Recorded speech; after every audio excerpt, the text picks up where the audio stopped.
भगवान को मजबूर कर दो।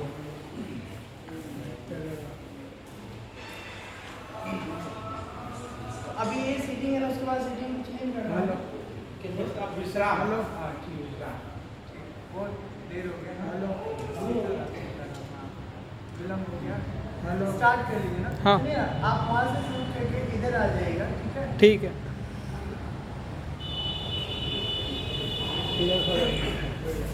ओ अरे मन समझ समझ पग धरिए, अरे मन समझ समझ पग धरिए, अरे मन समझ समझ पग धरिए, अरे मन समझ समझ पग धरिए, अरे मन इस जग में नहीं अपना, अरे मन इस जग में नहीं अपना कोई,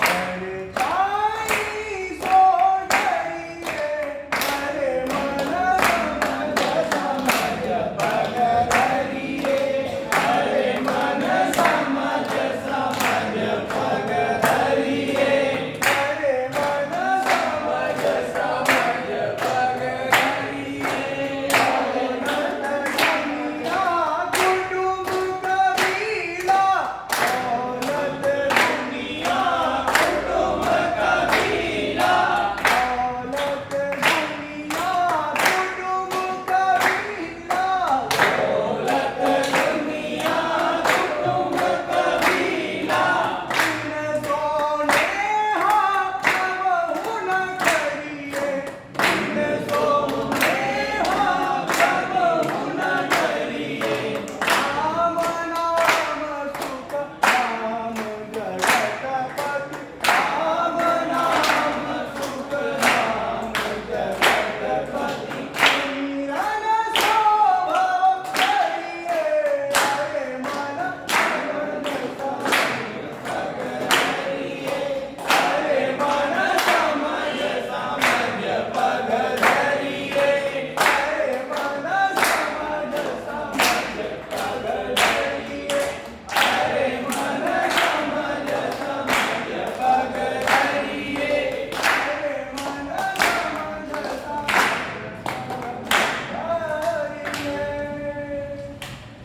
भगवान श्री कृष्ण चंद्र भगवान की जय, उमापति महादेव की जय, श्री सत्यनाथ जी महाराज की जय, हनुमान जी महाराज की जय।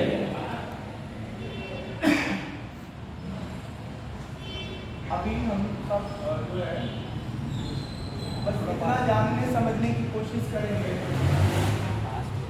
अच्छा आ रहा है, चलने दे। कि जो हमारी जिंदगी है ना, इसका बहुत अधिक हिस्सा केवल और केवल बहिर्मुखी व्यवहारों में, गतिविधियों में, क्रियाकलापों में पूरा निकल जाता है। बाहरी बाहर हम घूमते रहते हैं, झूमते रहते हैं, ठीक है?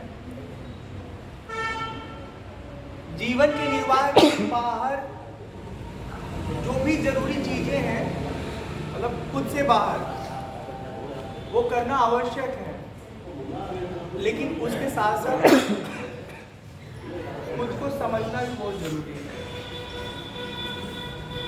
बहुत थोड़े समय में जो बात आपको बता रहे हैं ना, वो सिर्फ इसलिए बता रहे हैं कि हम स्वयं को जानने समझने के लिए, अपने आप को पहचानने के लिए ना, थोड़ा सा अपने भीतर अवेयरनेस बढ़ा लें, ठीक है? जैसे शरीर की जरूरत होती ना, भोजन, चाय, मिठाई, और जो आपकी पसंद है अलग अलग, आपको कभी शरीर की आवश्यकता के लिए, कभी मन की आवश्यकता के लिए, ये तमाम सारी चीजों को पाने का मन करता है। उसी तरह अपने आप को भी समझना हमारी सबसे बड़ी आवश्यकता है, नहीं तो फिर क्या होगा, बार बार जन्म लेंगे, बार बार मरेंगे, और ये जो संसरण है, आवागमन है ना, इसका चक्र कभी नहीं छूटेगा। अभी कर्म फल जो मिला अभी जो पिछले अलग अलग कालों में कालखंडों में हमने कर्म किया है उसका अभी फल भोग रहे हैं, अभी जो कर्म करेंगे उसका आगे फल भोगेंगे। तो एक कर्म करना फल भोगना, कर्म करना फल भोगना, इसी चक्र में हम सदा सदा झूमते रहते हैं और झूलते रहते हैं। जरूरी ये है कि जो आवश्यक हमारा कर्म है, हमारा दायित्व है, हमारा रोल है, वो सब करने के साथ साथ किसी भी कर्म से कुछ भी चाहने की जो प्रवृत्ति है ना वो खत्म कर देना। ये कठिन है, बहुत आसान नहीं है ये, लेकिन इसके अलावा हमारे पास कोई ऑप्शन दूसरा है नहीं। जो निष्काम कर्म में अपनी गति बना लेगा वो कर्म फल के बंधन में कभी नहीं बंधेगा। यही शास्त्र वचन है और यही जीवन के लिए सबसे अधिक आवश्यक है। तो अपनी जो भी कोशिशें हैं वो इस तरह से करना है कि हे प्रभु, ये आपकी बनाई हुई दुनिया है, उस दुनिया के हम भी एक सिपाही हैं, जिम्मेदार व्यक्ति हैं। हमारे जीवन के निर्वाह के लिए बहुत सारे लोगों का योगदान है। यदि हमको लगता है कि हमने अपने कर्मफल से, अपने प्रयासों से अपनी ज़िंदगी जी रहे हैं हम, तो ये केवल गलतफहमी है हमारी। बहुत सारे छोटे बड़े घटक हैं जिनके योगदान से हमारा जीवन चल रहा है। तो उसी तरह से हम औरों के जीवन निर्वाह में अपना योगदान देते हुए और किसी से कुछ नहीं चाहना। जैसे हमको नहीं मालूम है कि हमारी ज़िंदगी के निर्वाह में कितने अलग अलग घटक हैं, कौन कौन जीव हैं, कौन कौन लोग हैं जो योगदान। कभी स्कूल किसी ने बनाया आज के 20 साल पहले, हम गए वहाँ एंट्रेंस एग्ज़ाम दिए, क्वालिफाई के लिए पढ़ाई शुरू कर दिए। क्या देते हैं स्कूल को? थोड़ा सा फीस देते हैं। उस थोड़े से फीस में क्या बिल्डिंग बन जाएगी? हमारे पूर्वजों का योगदान था कि विद्यालय बन गया है और उसमें हम जाके एडमिशन लेके पढ़ाई कर रहे हैं। तो वो आप समझिए प्रैक्टिकल हम बात कर रहे हैं। उसी तरह हम अपने जीवन को जीने के साथ साथ अपने घर के लिए, समाज के लिए, स्वयं के लिए जो करना है अच्छे से करा जाए और करने के साथ साथ ये दिमाग में बात रखा जाए कि सामने वाला क्या करेगा इस बारे में हमको नहीं सोचना है। हम अच्छा करेंगे तो अपने आप हमारा साथ अच्छा ही होगा। अभी समय कम है तो इसलिए मैं थोड़ा सा शताब्दी एक्सप्रेस की तरह बात कर रहे हैं, लेकिन सारी बातें ऑडिबल हैं। उम्मीद है आप सब समझ पा रहे होंगे, और नहीं समझ पा रहे होंगे तो हमारे समझाने में कहीं कोई त्रुटि होगी तो धीरे धीरे वो त्रुटि दूर करके और अच्छा समझा पाएंगे। अब आप सबके मन में अगर कोई सवाल है, कोई विचार है, उसे आप साझा कर सकते हैं। संक्षेप में एक छोटा सा परिचय हम स्वयं अपने बारे में दे दें। गोरखपुर में हम पले बढ़े, वहीं विश्वविद्यालय से हमने बीकॉम की पढ़ाई की। पढ़ाई करने के दौरान हमारे मन में एक ही विचार सबसे अधिक हमको आंदोलित किया, हमें परेशान किया, वो ये कि ज़िंदगी जो हम जी रहे हैं वो किसके लिए जी रहे हैं। हमारे पापा की पूरी ज़िंदगी तो इसलिए ख़त्म हो गई, थोड़ी बची हुई अभी 15 साल, 20 साल, 25 साल, और वो भी कहाँ ख़त्म होगी? बच्चों के परवरिश में, बच्चों के सुंदर भविष्य कैसे बने इस कोशिश में बीतेगी। अपने लिए हम जी ही नहीं पाते। हम एक नंबर के जो अव्वल स्वार्थी है ना, उस स्थिति में आ गए कि हम अपने लिए जीवन जिएंगे, दुनिया चाहे जो जिसको कहना है कहे। और ये सोच करके हम घर परिवार से दूर आ गए, आश्रम में अपना जीवन शुरू किए। देखिए, साधु, तपस्वी, सन्यासी बनने की बहुत लंबी प्रक्रिया है। हम प्रोसेस में हैं, हम अचीवर नहीं है। आप ये बात अच्छे से ध्यान रखिएगा। और बहुत सारे लोग प्रोसेस में ही होते हैं, बहुत सालों तक प्रोसेस में होते हैं। ये दुर्भाग्य है कि कई सारे लोग ऐसे अपने आप को मान लेते हैं कि प्रोसेस में होने के बाद भी वो अपने आप को एज अ अचीवर, आप मेरी बात समझ रहे हैं ना, शो ऑफ करने लगते हैं, और यहीं से उनका जीवन जो है ना अधोगति को शुरू हो जाता है। हम प्रोसेस में हैं। बताना ये है, भैया उठ के पीछे चले जाइए, हाँ, कितना इम्पोर्टेंट बात चल रहा है। तो बताना ये है कि साधु स्वार्थी होता है, बहुत अव्वल स्वार्थी होता है, लेकिन केवल स्वार्थी नहीं होता है। जीवन का एक हिस्सा वो अपने स्वार्थ में खर्च करता है, और जब उसका स्वार्थ सिद्ध हो जाता है तब वो समाज के हित में, समाज के सरोकार में अपना पूरा जीवन जीता रहता है। ठीक, तो 2008 से 2016 तक हमने पूरा जीवन अपने लिए जिया, उसमें गुरुकुल में रह के पढ़ाई लिखाई किया। मुझे अपने जीवन को अच्छा बनाने के लिए जो कुछ भी पढ़ना लिखना समझना था, घूमना था, वो सब मैंने कार्य किए। और उसके बाद 2017 में हिमाचल में एक हिल स्टेशन है बैजनाथ धाम, जो कांगड़ा जिले में आता है, वहाँ हमको एक स्थान मिल गया। वो भी भगवान की कृपा है, उसको मिलने में भगवान का ही कृपा हम समझते हैं। अब मैं वहीं रहता हूँ, अपनी साधना करता हूँ, अपने आध्यात्मिक उन्नति के लिए प्रयास करता हूँ, और जब कभी अवसर मिल जाता है तो सत्संग भजन राम कथा के लिए जहाँ से अवसर मिलता है वहाँ जाके अपना अनुभव, अपनी समझ साझा करते हैं। नर्मदा मैया की परिक्रमा क्यों कर रहे हैं, उसके पीछे का सिर्फ एक पर्पस था कि हमने सुन रखा था कि ये बड़े बड़े तपस्वी करते हैं।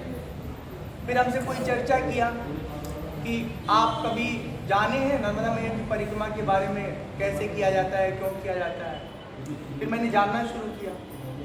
अब देख रहा हूँ कि सब गृहस्थ लोग भयंकर खूब कर रहे हैं। तो मेरे मन में आया कि जब गृहस्थ आश्रम में रहने वाले लोग इतनी तपस्या कर सकते हैं, तो हमारे जीवन का तो तप ही अलंकरण है ना, श्रृंगार है, तो हमको भी करना चाहिए। बहुत सारे लोगों को लगता होगा कि अब परिक्रमा बहुत आसान हो गई। ये केवल गलत फहमी है, आसान कभी कुछ नहीं होता है। पिछले 50 साल पहले जो जीवन जीने का ढंग था, सामर्थ्य था, वो बहुत कमाल का था। जैसे आज राशन में, खाद्य सामग्री में शुद्धता खत्म हो गई है, ठीक है ना, सब ऐसे मिलावट, उसी तरह आज सामर्थ्य में मिलावट आ गई है। हाँ? तो अलग अलग जगहों पर अन्न क्षेत्र हो गया है, रहने का ठिकाना हो गया है, शौचालय आदि का निर्माण हो गया है, लेकिन चूंकि वो 50 साल पहले वाला मानसिक सामर्थ्य आज नहीं है लोगों में, तो इतनी सारी उपलब्धता के बाद भी कठिनाइयाँ आज के पीढ़ी के लिए वैसी की वैसी हैं। समझ पा रहे हो आप हमारी बात? तो परिक्रमा आज भी बहुत कठिन है, और जिसमें बहुत सामर्थ्य होगा, भगवत कृपा होगा, वो परिक्रमा पूरा कर पाता है। नहीं तो बीच में पैदल शुरू तो कर लेते हैं, मोटरसाइकिल पर लिफ्ट ले लेते हैं, उसकी मैं निंदा नहीं कर रहा हूँ, बिल्कुल निंदा नहीं कर रहा हूँ। मैं तो बल्कि ये कहता हूँ कि आपके शरीर में ईमानदारी से जितना सामर्थ्य है उतना पैदल चलिए, और जब आपको लगे कि आप बिल्कुल टूट रहे हैं, थक रहे हैं, तो मैया अंतर्यामी सब जानती है, आप मोटरसाइकिल पे लिफ्ट ले लीजिए, बस में बैठ लीजिए, परिक्रमा कर लीजिए। अड़ियल होकर कोई परिक्रमा करना चाहेगा तो उसका फिजिकल जो पूरा स्ट्रक्चर है ना, डैमेज हो जाएगा। तो उसको हम ये नहीं कह रहे कि वो गौण है या वो महत्वहीन है, लेकिन ये है कि जो पैदल परिक्रमा है उसका एक अलग अनुभव है। जब आप टूट रहे होते हैं, थक रहे होते हैं, थक के चूर चूर हो रहे होते हैं, और 5 किलोमीटर और आपको चलना, मजबूरी आपकी होती है, उस समय समझ में आता है अरे इतना सामर्थ्य हमारे भीतर कहाँ से आया। ठीक, तो ये सब परिक्रमा से प्राप्त होता है। हम एक ही बात कहते हैं कि भारत में अगर आप जन्म लिए हैं तो नर्मदा मैया की परिक्रमा एक बार अवश्य करिए, और 70 साल, 60 साल, 55 साल की उम्र में नहीं, छुट्टी लेके, स्पेशल छुट्टी ना, 35 साल में, 40 साल में, 42 साल में ही कर लीजिए। उसमें शरीर में बड़ा सामर्थ्य होता है। फुदक के आप ऊंचे ऊंचे पहाड़ों पे चढ़ सकते हैं, उतर सकते हैं। और जब 60 साल, 65 साल में आप चलते हैं तो आपके उस साहस को तो प्रणाम है, नमन है, लेकिन आपके चक्कर में कई लोग आपको देख देख के दुखी हो जाते हैं, बाबा कैसे चलेंगे, ओह, ठीक है ना, और तमाम तरह की चुनौतियों का भी सामना करना पड़ता है। एक बहुत अच्छी बात परिक्रमा में हमको जानने समझने को मिलती है कि सच में अगर कोई सच्चे हृदय से परिक्रमा कर लिया ना, तो मानव जगत के लिए, प्राणी जगत के लिए हमेशा वो उपकारी कार्य करता रहेगा जीवन में। हाँ, और हाँ, ये अलग बात है कि अपवाद हर जगह होते हैं। परिक्रमा करके लोग घर जाते हैं, और परिक्रमा में जो उनके लिए तमाम सारी सेवाएं की गई, उनकी सहायता की गई, उनके लिए उनका ख्याल रखा गया, उससे उनको कभी कुछ लेना देना नहीं। परिक्रमा हो गया, जिंदगी सफल हो गई। मेरा सिर्फ ये कहना है कि जो लोग भी परिक्रमा कर रहे हैं, परिक्रमा करने के बाद अपने गांव जाएं, और अपने ध्यान में इस बात को रखें कि परिक्रमा के दौरान कौन कौन से ऐसे स्थान हैं जो रिमोट एरिया में हैं, ग्रामीण अंचल में, वहाँ बहुत संसाधन पर्याप्त नहीं है। थोड़ा क्राउड फंडिंग करके और उन स्थानों पर एक सहकारी संसाधन, कुछ धन, कुछ चीज़ें वहाँ भेजें ताकि आने वाले परिक्रमा वासियों की लगातार सेवा होती रहे। कोई भेजे ना भेजे, वो काम जो कर रहे हैं लोग करते रहेंगे, लेकिन ये है कि एक अनिवार्य दायित्व तो बनता है कि जो सुविधा आपने लिया है उस सुविधा को चलते रहने में आप खुद से क्या कंट्रीब्यूट कर पाते हैं। हम पूरे परिक्रमा में एक अच्छा काम करें, अपने आत्म कल्याण के लिए तो हम प्रयासरत ही हैं। एक अच्छा काम मैं खुद इसलिए बोल रहा हूँ, सच में अच्छा काम है कि जहाँ जहाँ परिक्रमा वासी जन की सेवा हो रही है, मेरी आंखें, मेरा ध्यान जहाँ जहाँ पहुँच पाता है उन जगहों पर जाते हैं, उनके सेवा कार्य के बारे में वीडियो शूट करते हैं, परिक्रमा वासियों का अनुभव साझा कराते हैं और देश और दुनिया के लोगों से कहते हैं कि ये एक ऐसा सेवा प्रकल्प है यहाँ के लोगों के द्वारा कि आपको यहाँ जुड़ करके अपना योगदान देना चाहिए, बहुत सार्थक ढंग से उसका यहाँ उपयोग होता है। तो इतनी बात हमारी तरफ से, बाकी कोई बात आप लोगों को कहने का, सुनने का मन हो तो आप साझा कर सकते हैं।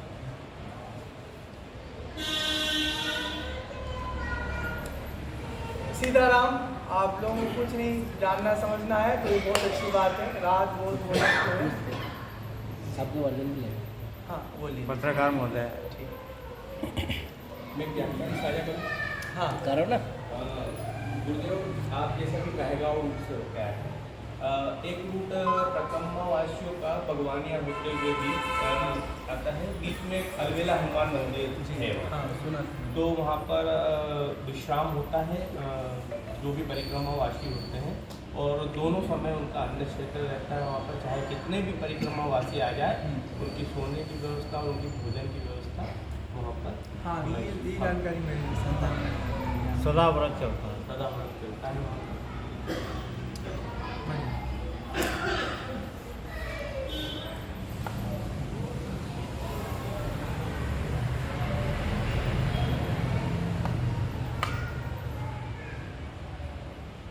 बाकी आप लोगों को समय मिलेगा तो एक बार YouTube पे सर्च जरूर करिएगा, जो लोग कभी नहीं देखते हैं, देखने की बड़ी कोशिश करिएगा, अच्छा लगेगा आपको। मेरी कोशिश है कि युवा पीढ़ी जो है, युवा मन जो है ना, वो कैसे आध्यात्म से जुड़े और अपनी पढ़ाई लिखाई को कायम रखते हुए मन में, अपने जीवन में आध्यात्म का लाभ उठाते हुए अपना जीवन आसान बनाएंगे। थोड़ा पास में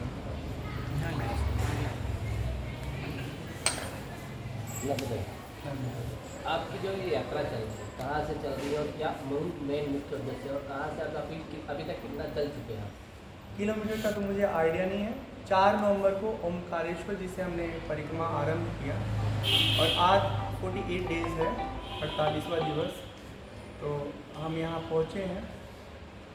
परिक्रमा के उद्देश्य में सिर्फ इतना था कि मैं अपने आप को उन परिस्थितियों में रखूं जो मुझे मालूम नहीं कि अगले पल किस तरह के हालात का मुझे सामना करना पड़ेगा। घर में, आश्रम में तो बनी बनाई व्यवस्था है, आपको मालूम है कि आपको नहाना कहाँ है, सोना कहाँ है, भोजन क्या करना है, पर परिक्रमा में कहने के लिए सब व्यवस्थित है, पर ऐसा होता नहीं। आप तय करते हैं कि 25 किलोमीटर चलेंगे, लेकिन 20 किलोमीटर पर ही आप पस्त हो जाते हैं और आप रुक जाते हैं। आपका कोई दोस्त होता है, कहता है हमारे घर ही रुकना, लेकिन पता चलता है 5 किलोमीटर पहले ही आप तय करते अब आगे नहीं जा पाएंगे, ठीक है ना। तो प्रतिकूल परिस्थिति में रह करके अपने भीतर के सामर्थ्य का अनुभव होता है, और साथ ही साथ ये भी दिखाई देता है, प्रत्यक्ष अनुभव होता है। मैं काल्पनिक बात नहीं कर रहा हूँ, बहुत प्रयोग वाली बात कर रहा हूँ, अनुभव की बात कर रहा हूँ कि जहाँ पर आपको कोई नहीं जानता, कोई नहीं पहचानता, ऐसी जगह पर आपके जीवन की हर आवश्यक वस्तु का कोई पूर्ति कर रहा है। वो सामने से दिखता है कि कोई व्यक्ति विशेष है, कोई समूह विशेष है, लेकिन सच ये है कि वो ईश्वरी कृपा है। आप सही कार्य के लिए जब निकलते हैं तो आपकी जो मूलभूत आवश्यकता है उसके लिए कोई समस्या का सामना नहीं करना। मूल रूप से आप कहाँ के रहने वाले हैं? गोरखपुर के रहने वाले हैं। ये यात्रा का मेन मुख्य उद्देश्य क्या है? अपने आत्म कल्याण के लिए निकले हैं कि भगवान कुछ ऐसा चमत्कार हो जाए कि हमारे भीतर जो मोह माया है ना, इस वो यात्रा खत्म में हो आपने जाए। क्या क्या देखा है और क्या भावना है आपके मन में? अब मानवता हमने देखा है कि अभी भी ऐसे लोग हैं इस संसार में जो बिना किसी स्वार्थ के मानव होकर मानव की सेवा कर रहे हैं।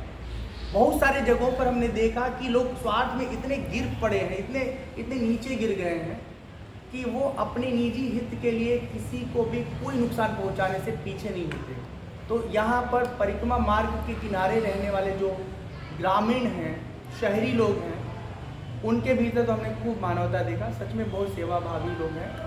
और बस एक बात मैं कहना चाहता हूँ मध्य प्रदेश सरकार से कि सरदार सरोवर का जो डैम बना हुआ है उसकी वजह से डूब क्षेत्र इतना ज़्यादा बढ़ गया है कि कई सारे देवालय जलमग्न हो गए हैं, पानी के भीतर डूबे पड़े हैं।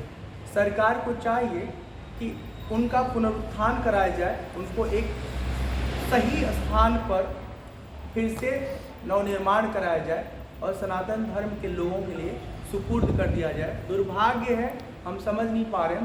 मैं पॉलिटिकल बात नहीं कर रहा हूँ। मैं शिवराज जी के बारे में इतना जानता हूँ कि सनातनी हैं, हिंदू हैं और सनातन धर्म के लिए उनके भीतर बड़ी आस्था है। कई बार पूजा पाठ में वो दिख जाते हैं, वीडियो में, समाचारों में। मिला नहीं हूँ मैं उनसे, लेकिन जब जैसे कोटेश्वर से हम गुजरे वहाँ के बारे में मुझे मालूम चला। और भी कई सारे तट के किनारे के देवालय नदी में डूब क्षेत्र में डूबे पड़े हैं। तो मुझे बहुत दुख हुआ कि उनके जैसा मध्य प्रदेश को मुख्यमंत्री मिलने के बाद भी ये उदासीनता सनातन धर्म के आस्था के केंद्रों के लिए, स्थलों के लिए क्यों है। तो कृपा करके मामा जी, आपको सब लोग प्यार से मामा जी कहते हैं तो हम भी मामा जी कह रहे हैं, थोड़ा अपने सूत्रों से ठीक तरीके से पता कराइए और जो आपका अनिवार्य दायित्व है सनातन धर्म के लिए वो निभाइए, बड़ी कृपा होगी। हमारा नाम है स्वामी रामशंकर, इंटरनेट टेम्पल डिजिटल बाबा के नाम से नाम है। जय श्री राम। नर्मदे।